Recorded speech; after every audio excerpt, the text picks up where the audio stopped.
எனக்கு இப்போ ப்ரொடியூசர் கவுன்சிலில் இந்த மாதிரி ஸ்ட்ரைக்குன்னு சொல்லி அனௌன்ஸ் பண்ணியிருக்காங்க. 1ஆம் தேதியிலேருந்து ஷூட்டிங்கு, படம் ரிலீஸ் எல்லாம். ஸோ நம்ம தியேட்டரோட சைட்லேருந்து என்ன ஸ்டாண்டு, பட் இது என்ன நடக்குதுங்க இண்டஸ்ட்ரிக்குள்ளே? இல்லை, அதாவது டிஸ்ட்ரிபியூட்டர் ஃபெடரேஷனில் அவங்க ஒரு முடிவு எடுத்தாங்க. சரி, அவங்க 3-4 சிட்டிங் நாங்கள் போய் உட்காந்து பேசிட்டோம். ப்ரொடியூசர், டிஸ்ட்ரிபியூட்டர், எக்ஸிபியூட்டர் எல்லோரும் உட்காந்து பேசினோம். ஒரு சிட்டிங்லேயும் நாங்கள் பதில் சொல்கிறேன்னு எந்திரிச்சு போகிறாங்க ஒழிய ஒரு ப்ராப்பர் பதிலே இது வந்து ப்ரொடியூசர் கவுன்சில் 2 சைட்லேருந்து எங்களுக்கு பதில் இல்லை. ஆக்டிவ் ப்ரொடியூசர் கவுன்சில் மேலே பழைய கவுன்சிலேருந்து பதில் கிடையாது. எவ்வளோ நாள் தான் நாங்கள் வெயிட் பண்ணிகிட்டு இருக்கிறது? இன்றைக்கி வந்து பார்த்தீங்கன்னு போட்டுக்கிட்டோம்னா உலகத்தில் இருக்கிற பெரிய பெரிய லாங்குவேஜ் படம், உதாரணத்துக்கு ஒரு ஸ்பைடர்மேன் 2000 கோடி 3000 கோடி செலவு பண்ண படமே கூட 6 மாதம் கழிச்சு தான் ஓட்டிட்டு போடுறாங்க. இன்னும் சொல்ல போனால் அதெல்லாம் ரொம்ப கிராண்டு, தியேட்டர் மட்டும்தான் பார்க்கணும் நல்லாயிருக்கும். அவங்களே வந்து உடனே போட்டதுன்னா ஓடிடியில் போட்டால் தியேட்டருக்கு ஆள் வர மாட்டாங்க அப்படின்னு சொல்லி அவங்க 6-8 மந்த்ஸ் கழிச்சு போடுறாங்க. எந்த ஒரு இங்கிலீஷ் படம் 90 நாளைக்கு முன்னால் போடுறதே கிடையாது. மினிமம் 3 மந்த்ஸ் அவங்க வச்சுருக்காங்க. அப்போ அப்படி இருக்கும்போது நம்ம ரீஜனல் லாங்குவேஜ் பெரிய மார்க்கெட் கிடையாது நம்மளுக்கு. நாம் வந்து ரொம்ப நாளாக சொல்லிகிட்டே இருக்கோம் இந்த மாதிரி வந்துட்டு தியேட்டருக்கு ஆள் வரணும்னு சொல்லிட்டுனா அட்லீஸ்ட் 8 வாரமாக தள்ளி பண்ணுங்கன்னு. இவங்க அதை காதிலேயே வாங்காமல் இவங்க ஓடிடிக்கு படம் எடுக்கிறதுல இன்ட்ரெஸ்ட்டாக இருக்காங்க. தியேட்டருக்கு படம் கொடுத்து நல்லபடியாக வசூல் பண்ணி சினிமா நல்லா இருக்கணும்னு அவங்க நினைக்க மாட்டேங்கிறாங்க. அதனால் நாங்கள் வந்து என்ன பண்ணுறோம், டிஸ்ட்ரிபியூட்டர் கவுன்சிலில் என்ன முடிவு எடுக்காங்களோ அதுக்கு நாங்கள் அடாப்ட் பண்ணி போய்க்கிறோம் அப்படிங்கிறத எங்களுடைய முடிவு எடுத்து வச்சுருக்கோம். ஆனால் இவங்க உடனே இருந்துட்டு இது பேச்சுவார்த்தைக்கு வராமல் உடனே ஸ்ட்ரைக்குன்னு அனௌன்ஸ் பண்ணுறாங்க. சரி, இப்போ இந்த ஸ்ட்ரைக் இவங்க என்ன சாதிக்க போகிறாங்க? படப்பிடிப்பை நிறுத்திடுறோம், எல்லாத்தையும் நிறுத்திடுறோன்னு சொல்லி சொல்கிறாங்க. சரி, நிறுத்துங்க. என்ன ஆக போகுது கடைசியில்? மறுபடியும் பேச்சுவார்த்தைலாம் முடிக்கணும். ஏன் அப்போ அதை முன்னாலே போய் செஞ்சுருக்கலாமே அவங்க? ஸோ பேச்சுவார்த்தைக்கு நம்மளையும் கூப்பிடல. ஆமாம், மொத்தத்தில் இது முடிக்கணும்னு நினைக்கல அவங்க. உடனே ஸ்ட்ரைக் அனௌன்ஸ் பண்ணிட்டா என்ன முடிவு வரும்னு அவங்க நினைக்கிறாங்க. என்னதான் பண்ணாலும் ஸ்ட்ரைக் பண்ணால் கடைசியில் முடிவு என்னதில்ல? பேச்சுவார்த்தையில் அதை தான் பதிலே செய்ய சொல்கிறாங்க. அப்புறம் இன்னொன்று, நாம் இப்போ டிஸ்ட்ரிபியூட்டர் கவுன்சிலேருந்து கேட்குறது இந்தியாவில் இல்லாத ப்ராக்டிஸ் இல்லைங்க. ஹிந்தியில் 8 வீக்ஸுங்கிறது ஃபாலோ பண்ணிட்டு இருக்கிற ப்ராக்டிஸ். அந்த ப்ராக்டிஸ் தான் டிஸ்ட்ரிபியூட்டர் கவுன்சிலேருந்து கேட்குறாங்க. புது ப்ராக்டிஸாக ஒன்றும் கேட்கல, அதையும் அக்செப்ட் பண்ண மாட்டேங்கிறாங்க. ஒன்றுங்க.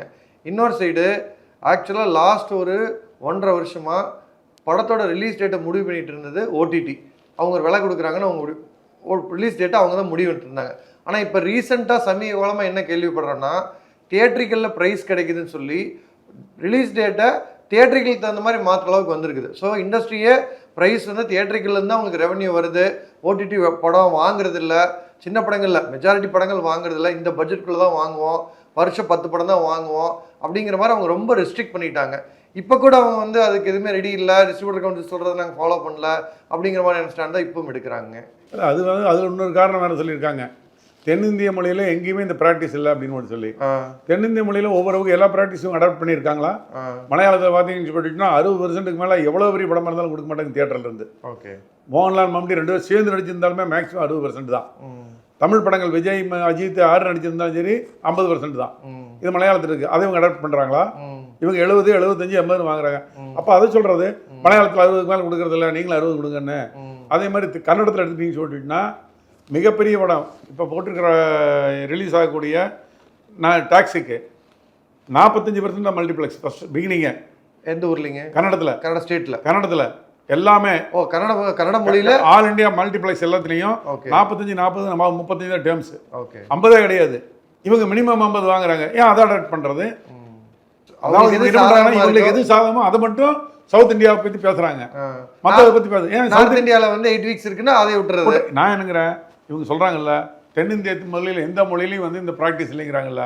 ஒன்று பண்ணுவோம், தென்னிந்திய மொழியில் இருக்கிற எல்லா ப்ராக்டிஸையும் தமிழுக்கு கொண்டு சொல்லுங்கங்களா? இதுக்கு நாங்கள் ஒத்துக்கிறோம். அதாவது நமக்கு என்ன வேணுமோ வேணுங்கிறது மட்டும் அங்கிருந்து எடுத்துக்க வேண்டியது. இது என்ன காரணம் சொல்லிட்டுனா, இந்த தமிழ் ப்ரொடியூசர்ஸில் இன்னும் சொல்ல போனால் தமிழ் ப்ரொடியூசர்ஸ் கவுன்சிலில் பொறுப்பில் இருக்கிற சில பேரே ஓடிடிக்கு ஏஜெண்டாக இருக்காங்க.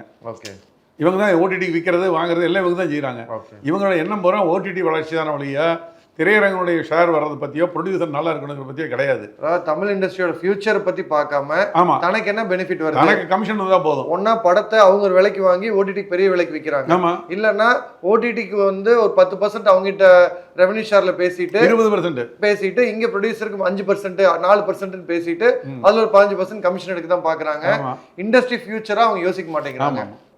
சரி, நம்மளோட ஸ்டாண்ட் என்னவா இருக்குங்க இதுல? நம்ம ஒன்றும் இல்லை, நம்ம ஒன்றும் அமைதியாக இருக்க போகிறோம். ஓகேங்க. ஏன்னா பெப்சி நேற்று கொடுத்துருக்காங்க, இந்த மாதிரி வந்து ஸ்ட்ரைக் பண்ணாதீங்க, சரி. தொழிலாளர் பாதிக்கப்படுறாங்க ஓகே. அப்படின்னு செல்வமணி சார் அறிக்கை கொடுத்துருக்காரு. ஓகே.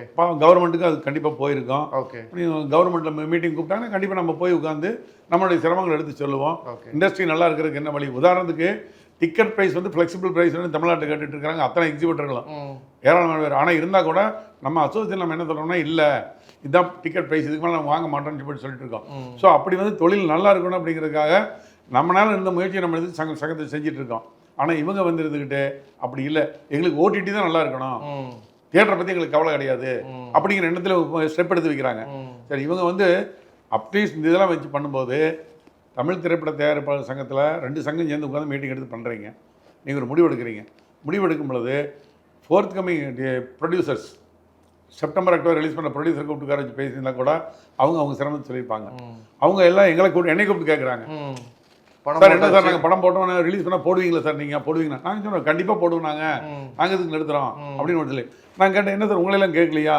கேட்காம தான் முடிவு எடுத்துக்கேன். சார் எங்களை யார் சார் கேட்டால் எங்கள் சிரமத்துக்கு எப்படி சார் பண்ண முடியும்? நாங்கள் அந்த டேட்டில் ஃபிக்ஸ் பண்ணி ரிலீஸ் பண்ணினா மறுபடியும் படத்தை சேர்ந்துக்கு சார், சேர்ந்துச்சுன்னா விஷால் பீரியடில் வந்து ஒரு ஸ்ட்ரைக் பண்ணி படமெல்லாம் சேர்ந்து மறுபடியெல்லாம் ஒன்றா வந்துள்ளது எல்லாம் ஹெவி லாஸ் சந்திச்சு சார். நாங்கள் அந்த மாதிரி ஒரு சுச்சுவேஷன் எங்களுக்கு வந்துடக்கூடாது சார் இந்த தடவை, அதனால நாங்கள் ரிலீஸ் பண்ணுறோம் சார் அப்படின்னு. நான் சொன்ன பாருங்கள், நாங்கள் தியேட்டர் நிறுத்த போகிறது கிடையாது, நாங்கள் தியேட்டர் ஓட்ட தான் போகிறோம்.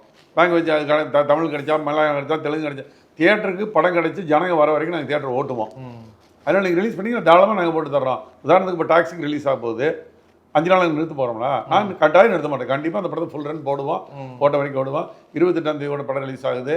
அந்த நாம் வந்து தமிழ் திரைப்பட தயாரிப்பாளர் சங்கமோ அவங்களும் strike அனௌன்ஸாலும், distributor ஃபெடரேஷனோ, Tamil Nadu multiplex and theatre owners அசோசியேஷனோ அதுக்கு எந்த விதமான ஒத்துழைப்பும் கொடுக்காது. நாங்கள் எந்த ஸ்ட்ரைக்கிலும் கலந்துக்க மாட்டோம். எங்களை பொறுத்த ஏதாவது ஒரு பிரச்சனைனா அரசாங்கத்திட்ட பேச்சுவார்த்தைக்கு போகலான்னு தான் நினைக்கிறோம் ஒழிய ஸ்ட்ரைக் அனௌன்ஸ் பண்ணி போட்டு பேச்சுவார்த்தைக்கு போகிறதுக்கு நாங்கள் ரெடியே இல்லை. ஏற்கனவே ஒரு தடவை இதே மாதிரி தான் ஸ்ட்ரைக் அனௌன்ஸ் பண்ணாங்க நம்ம சைடு, எக்ஸிபிட்டர் சைடு. எனக்கு நான் இப்போ புதுசு தலைவராக 2001 மேடம் ஜெயலலிதா வந்து அவங்க வந்து சிஎம் இருந்தாங்க. அப்போ ஸ்ட்ரைக் அனௌன்ஸ் பண்ண உடனே அவங்க உடனே சொன்னாங்க, யாருக்கு ஸ்ட்ரைக் அனௌன்ஸ் பண்ணீங்க, எங்களை கேட்கணுமே இல்லையா, அரசாங்கத்துக்கு வந்தீங்களா, பேச்சுவார்த்தை நடத்துனீங்களா, ஃபெயிலியர் ஆகிடுச்சா, அதுக்கப்புறம் பேச்சுவார்த்தை நடத்துனீங்களா அப்படின்னு அவங்க வந்து ரொம்ப கடிஞ்சிக்கிட்டாங்க. நான் அப்போ ஸ்ட்ரைக் வாபஸ் வாங்கினேன். அப்போ நான் தான் தலைவராக இருந்தேன். ஸ்ட்ரைக் வாபஸ் வாங்கினேன். அதுக்கப்புறம் மேடம் கூப்பிட்டு பேசினாங்க, என்ன உங்களுக்கு பிரச்சனை, இந்த மாதிரி பிரச்சனைங்க அப்படின்னு. எல்லா பிரச்சனையும் உங்களுக்கு சால்வ்டு, நான் பண்ணி தர்றேன் அப்படின்னு. அடுத்த நாங்கள் அங்கே வந்து செக்ரட்டேரியட்லேருந்து மவுண்ட் ரோடு வர்றதுக்குள்ள எல்லாத்தையும் ஓகேன்ட்டாங்க அவங்க. அந்த அளவுக்கு செஞ்சு கொடுத்தாங்க. ஸோ நம்ம எப்பவுமே ஒரு ஸ்ட்ரைக்கெல்லாம் அனௌன்ஸ் பண்ணுறதுக்கு முன்னால் அரசாங்கத்துக்கு நம்ம கோரிக்கை வச்சு அது ரிஜெக்ட் ஆகிருந்தா தான் ஸ்ட்ரைக் அனௌன்ஸ் பண்ணலாம். அந்த ஃபண்டமெண்டல் கூட உங்களுக்கு தெரியல. ப்ளஸ் நீங்கள் ஏற்கனவே ரெடியான பட ப்ரொடியூசர்ட்டையும் பேசல, அண்டர் ப்ரொடக்ஷனில் பாதி படம் எடுத்து ஷூட்டிங் போயிட்டு இருக்காங்க, அந்த ப்ரொடியூசரையும் கலந்துக்கல. அது நாங்கள் அவங்க கலந்துக்காத அவங்களுடைய விருப்பம். அவங்க மெம்பரு, அவங்க கலந்துட்டாலும் கலந்துக்காங்க. ஏன்னா மெம்பர்கள் பொறுத்தளவில் சங்கம் சொன்னா சரின்னு கேட்டாங்க. என்னை பர்சனலாக கூப்பிட்டு செப்டம்பர் ரிலீஸ் இருக்கிற ப்ரொடியூசர்ஸு என்கிட்ட பேசுகிற தான் இந்த விஷயத்தையே சொல்கிறேன்.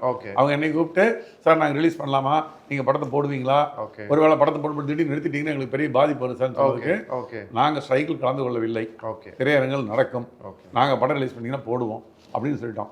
அவங்க மெம்பரை கேட்டாங்களா, கேட்கலையா, அண்டப்பட்டு நமக்கு என்னதுக்கு அந்த வேலை, அவங்க சங்கம், அவங்க மெம்பர், அது அவங்க பேசிக்கிட்டோம்.